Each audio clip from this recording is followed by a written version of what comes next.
Welcome to the KZGN News.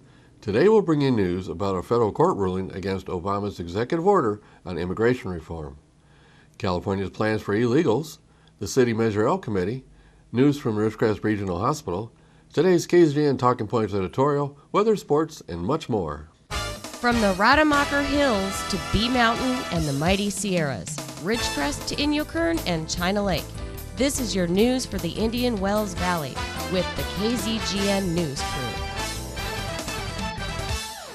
Hello, I'm Tom Whitnick. Thanks for joining us for the news affecting Ridgecrest and the Indian Wells Valley. The big news last night and this morning comes out of New Orleans, and it's a ruling against one of Obama's illegal executive orders on immigration reform. A federal appeals court on Monday blocked measures announced by President Barack Obama last year that gave work permits and deportation protection to some 4 million illegal immigrants.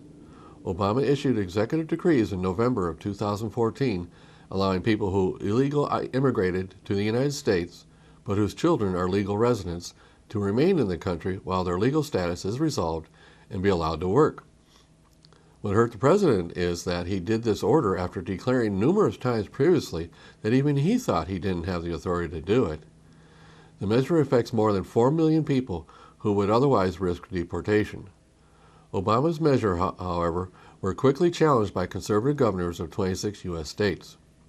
They argued that it was up to Congress and not the president to enact immigration reform. A federal court in Texas in February ruled in their favor. On Monday, in a 2-1 vote, the Fifth Circuit Appeals Court based in New Orleans ruled against the Obama administration request to overturn the February ruling. There are nearly 12 million unauthorized immigrants living in the United States.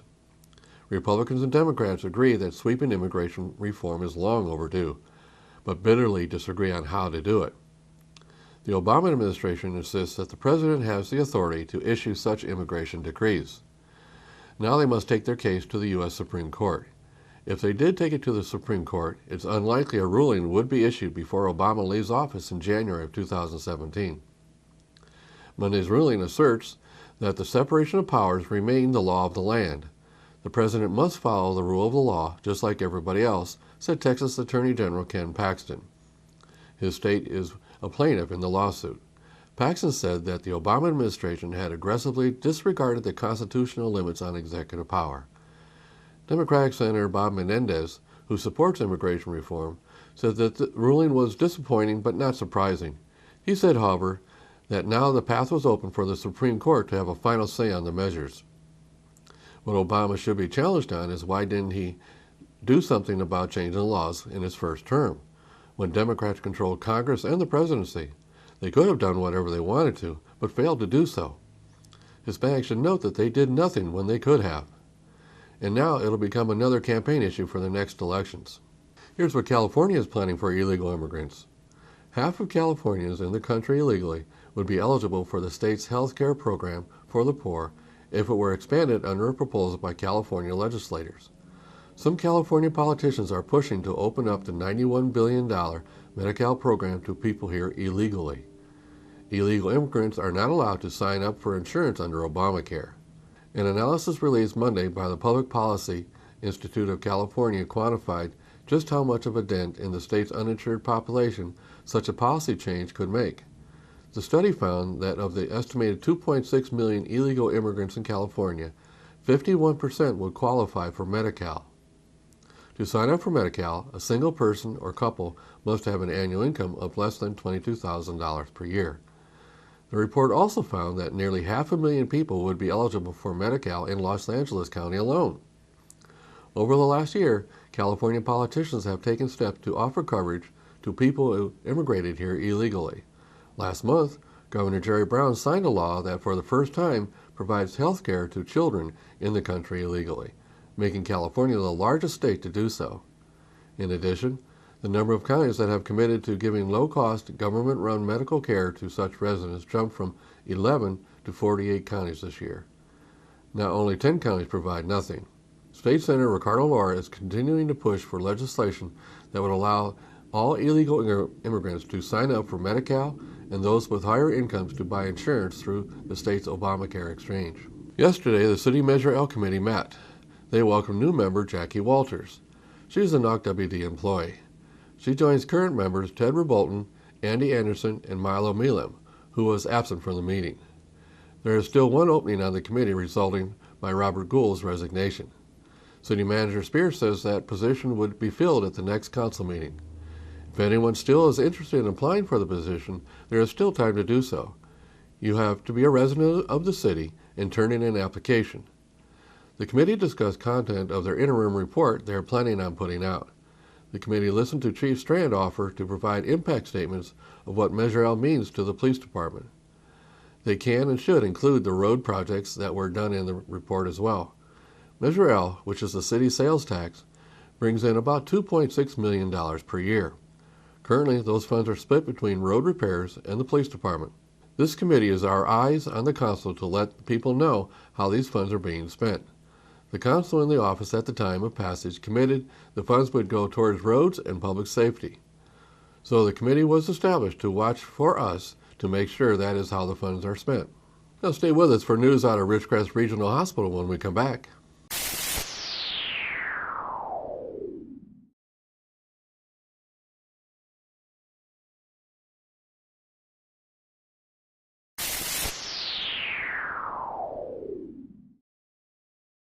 Thanks for staying with us.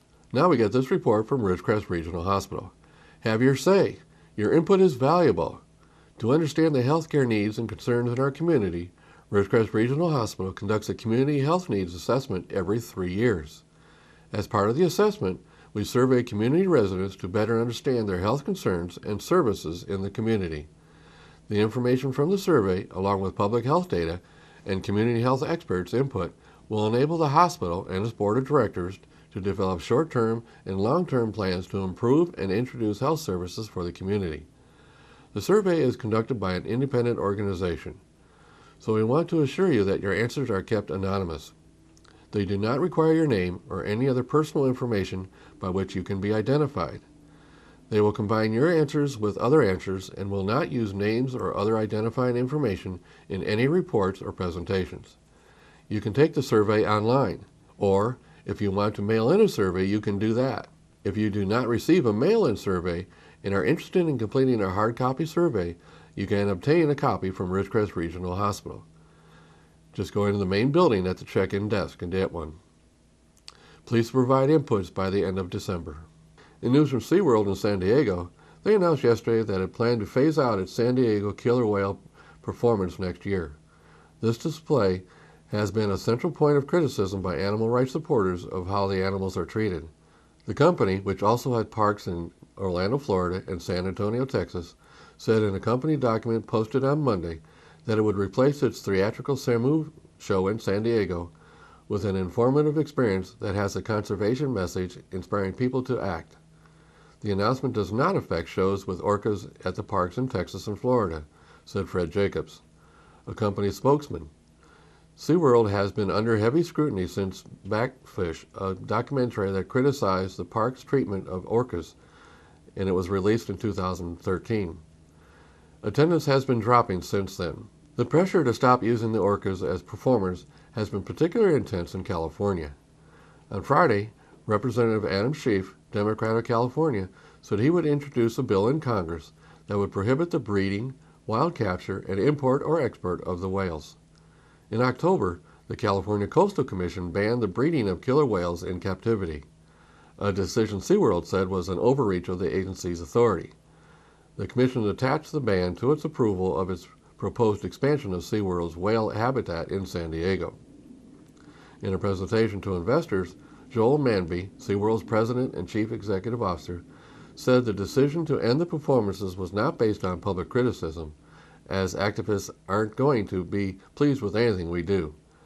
But he said guests in San Diego had expressed changing tastes, adding that they wanted a more natural experience simulating how whales would behave in the wild, and that they don't like actions that appear to be tricks.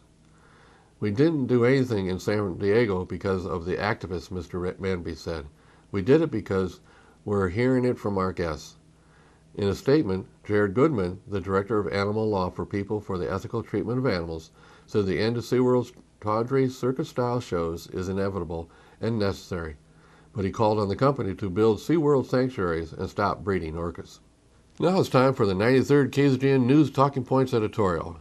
Here's today's topic: Obama's illegal executive order blocked by a U.S. federal court. Well, as I reported in today's lead news story, a federal appeals court on Monday blocked the illegal executive order announced by President Obama last year. He gave work permits and deportation protection to some 4 million illegal immigrants. Obama issued executive decrees in November 2014 allowing people who illegally immigrated to the United States. Obama's measures, however, were quickly challenged by conservative governors of 26 U.S. states. They argued that it was up to Congress and not the President to enact immigration reform. A federal court in Texas in February ruled in their favor. On Monday, in a 2-1 vote, the Fifth Circuit Appeals Court based in New Orleans ruled against the Obama administration request to overturn the February ruling. All I can say is it's about time the court started enforcing the laws of the land. Obama feels he can just enforce the laws he agrees with and ignore the ones he feels are not right. Just as he's now got the Justice Department reducing all the prison terms of supposed nonviolent criminals. We all know the truth there. It's not the nonviolent issue, because news media has found numerous violent criminals being released as well. It's about how he feels too many minorities are being imprisoned. Anyway, this president has used his executive powers too often. And as far as this order being blocked by the court, it is good news. The problem I have is it takes so long to use the system to overturn these illegal orders of his. I'm sure next the White House will decide to take this to the Supreme Court. And as being said, the Supreme Court, if they do decide to take the case, and they don't have to take the case, whether they would decide it before Obama leaves office. And as a ride-along with this president's illegal actions to not enforce immigration laws, the media has reminded us that there is no current director of the Border Patrol. Apparently, there is a list of potential appointees with 5 people on it. And, are you ready for this? One person on that list is former San Francisco Police Chief Fong. Yes, you heard me right, the former police chief from San Francisco. A sanctuary city police chief. Are you kidding me? And Fox News this morning showed a video interview with her declaring when she was the San Francisco's chief that they would not be enforcing immigration laws and would not cooperate with ICE officials. Here's the chief law enforcement official declaring she would not obey the law, and that's okay? Like I said in an editorial I did a couple months ago, law enforcement does not get to choose what laws they enforce and not enforce. Sworn officers swear they will defend and support the state and federal constitutions. This oath of office requires them to enforce all laws, state and federal, period. This nonsense has to stop. If you don't like a law, then you have to get it changed. Changed through the legislative branch, not by the governor or presidential executive orders. Yes, we even have Governor Brown here in California doing this as well. His executive orders changing state water and carbon laws without the legislature passing the changes is illegal. We are not a dictatorship government. All I can say is the timing of these rulings should send a message to our dictator-in-chief that he cannot ignore the laws. The laws apply to him just like they do to us. And now we want to see what he is going to do for more gun control. Over last weekend, he put it out that gun control is next for him to solve. And I guarantee he will propose nothing to get to the heart of the violence problem, mental health. He'll try to limit access to guns by law-abiding people, and nothing to stop people that shouldn't get guns from getting them. And for all that you criticize me for my complaints about Obama's use of executive orders, as compared to past presidents' use of executive orders, I say this: it doesn't matter how many orders were issued before by any president. I don't care what George W. did. What matters is the content of the orders. When executive orders are used to change laws or effectively write new laws or refusal to enforce laws on the books, then he has gone too far. These are violations of the law and should be prosecuted. But just to make my naysayer people happy, I'll provide the stats here for the last 4 presidents. Here's how many executive orders have been written. Bush Sr. wrote 166, Clinton wrote 364, George W. Bush wrote 291, Obama did 219, and he's not done yet. And it was interesting in checking the quantities of orders issued. FDR issued 3,721 orders. But again, I emphasize, it's not the quantity of the orders, it's the content of the orders. Executive orders to change or ignore laws are illegal. And what's next in Obama's plans for illegal executive orders? How about more gun control? Or going around Congress enclosing Gitmo? And we'll be watching who the president appoints as the new Border Patrol chief. In conclusion, yes, I'm very happy the federal court has blocked Obama's illegal executive order. It is very basic. We are a country of laws, laws that can only be written by Congress, approved by the president, and affirmed by the Supreme Court as constitutional. The president and Supreme Court do not have the authority to write laws. I'm Tom Winnick, and that's what I think. I'd like to know what you think. If you have any comments about this editorial or would like to discuss a recommended topic, I'd like to hear from you. Please email them to info@kzgn.net. Now stay tuned for weather and sports when we come back.